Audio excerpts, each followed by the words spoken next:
Welcome to the Mortgage Podcast, where we give tactics, strategies, and inspiration to get you to 10 plus loans per month. We talk a lot about how to make a ton of money in mortgage while also being happy and thriving in your personal life. If you want to be a mortgage millionaire, you're in the right place. Hello, everyone. Welcome to the Mortgage Podcast, where we try and get every loan officer to 10 loans a month. And today we're talking about the 3 steps to sales EQ. You know, emotional intelligence and sales intelligence is something that can be taught. It's not just through experience. So let's delve into this. The starting point is we have to start to ask ourselves, hey, if only like last year in 2025, 4% of loan officers did 10 loans a month. So why is that number so low? And I'm going to suggest to you that it goes beyond experience. It goes beyond just pure sales skills and phone calls. A lot of it has to do with sales EQ. Matter of fact, if you were to ask me to put a number to it, I would say it's about 50% sales EQ.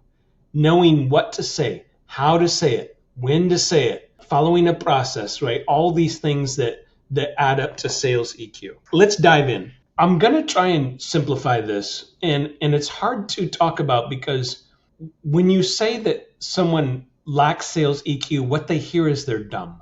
I'm not here to call anyone dumb. What I am here to say is that we can learn emotional intelligence skills in sales. I'm going to give you 3 steps to doing that, 3 ways of doing that. We could cover 100 things, but I think these 3 are the most critical and the most important. So number 1 is to read the person. And you're going to have to do this fairly quickly. If you look at my dress today, I'm dressed in all black. Now I look very professional, but I'm dressed in all black. I got brand new shoes on. I got nice slacks on. I got a nice black shirt on. You could probably tell right away or assume from me that I'm a high D. I'm going to talk fast. I'm going to be demanding. I'm going to challenge you. Those are all characteristics of a high D on a DISC test. Okay. Maybe if I was dressed in a purple shirt and you walked in and I said, "Hey, Johnny, good to meet you," right? You can pretty much assume right away I'm a high I. I'm an emotional person. I am life of the party person. I love people. I want to hear stories. I want to come to your poker party, right? That's a high I. Here's the point. I could cover other things, but most salespeople fall into those 2 categories. Most of us, like 90% of us. If I'm selling business to business, I have to right away realize the type of person that I'm talking to, because the first impression, that first 20, 30 seconds is so critical.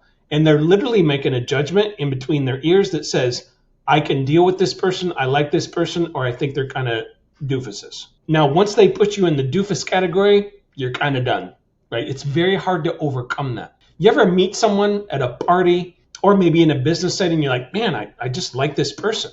This is that skill. For me, when I'm walking into a setting, I am thinking about who am I meeting. You know, I have been dating Adrienne, my girlfriend, for 3 years now.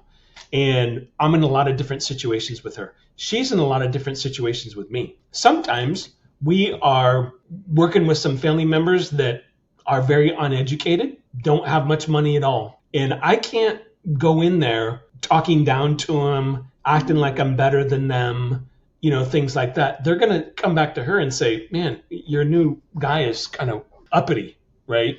Now, likewise, we may go the next week and we're having dinner. Well, next week we are having dinner with a guy that owns a big company and a friend of mine that just got her doctorate degree from Harvard. That's a different setting. And we have to conform a little bit of our personalities until we get to know each other. We have to conform a little bit. And I think people shoot themselves in the foot more in this first 30 seconds to first 10 minutes of a meeting than anything else.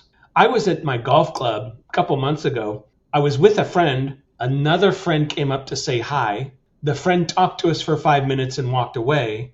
The other friend looked at me and said, "Who is that guy?" I said, "Why do you ask? Here's who he is." And he said, "I do not like him." That's the skill. So you can practice this. You can practice this in your personal life. You can practice it with your spouse. You can practice it in a business setting. but so many people shoot themselves in the foot right out of the gate, and they don't really listen to you. Okay. So number 2 is know what you're going to say. Now, I teach a process called the 2-step close. It's not the only sales process out there. There's lots of them. But the point is that I have a playbook. If you don't know what you're going to say, the conversation can quickly go squirrel off into 1,000 places. It's very easy to be unproductive. And you will come across as someone that's nice, but not in charge. And so you have to have some sort of playbook, some sort of game plan on what you're going to say in a setting. And you should write it down. You should keep it with you. If you watch me in a sales setting, I always have my cheat sheets with me. Sometimes I'm looking at them. You're like, Todd, you've done this thousands of times. Why would you need to look at something? Because I will forget. I may get carried in the moment and I'm like, and then I'll look at my notes. I'm like, oh, okay, I forgot that. I'll give you one for me. I get caught up in the moment. And a lot of times in my first meeting with someone, I won't use a signature story. And signature stories, if you study that, are very impactful if you know how to tell them and you don't take 30 minutes to tell them. But when I do it, it's kind of magic. They're like, man, I like that guy. I did not know that about him. I just talked to a friend of mine, told me a signature story, and her sister-in-law was at the Boston Marathon and almost died from a piece of shrapnel from the bomb. And she decided to run a marathon, the Boston Marathon, in her honor every year. And she had never ran one before, never ran more than 2 miles before. She told me that story. I know her better. I have a reference point that's emotional, right? So that's something that, again, it's on my notes. Sometimes I leave it out and then I always kick myself. You forgot a signature story again. So you got to keep these things written down and have a plan. Number 3 is what I call a tiger strike, or sometimes I call it snake bite, just for fun names. But it's a point in the presentation. It's a point in the meeting where you can be very direct. So now you've got rapport. They trust you. We're not in reptile brain anymore. They either like you or they're in their logic brain. And then you're like, bam-o! Here's my favorite story about this, just to illustrate. I cold called a home builder for a year straight every Monday. I got to know the gentleman's secretary on a first name basis. One day, she calls me and says, Todd, hey, I know you've been calling for a year. He will meet you now. Come here tomorrow at 3:00. This is a big home builder, closed 1,000 homes a year, 1,000. Big, lots of loans, right? I'm going in there. I'm like, hey, this guy's probably got a big ego. He's very wealthy.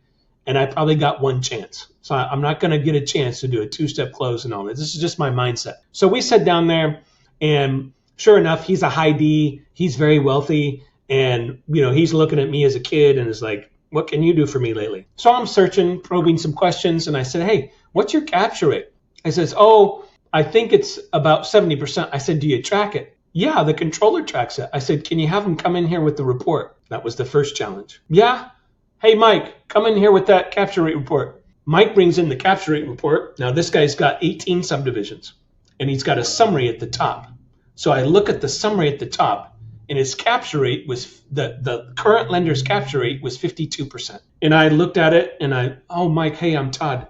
I said, I don't think this is right, Mike. He says, it's exactly right. We know who the lender is on every single closing. Oh, okay. Hey, Mr. Builder, this is horrible. If this is right. Mike's, it's right. Protecting his job, right? I said, you mean to tell me that you spend $4,000 for every person to make sure they go to your lender and they only capture 1 out of 2? Harry's like, yeah, that's not good.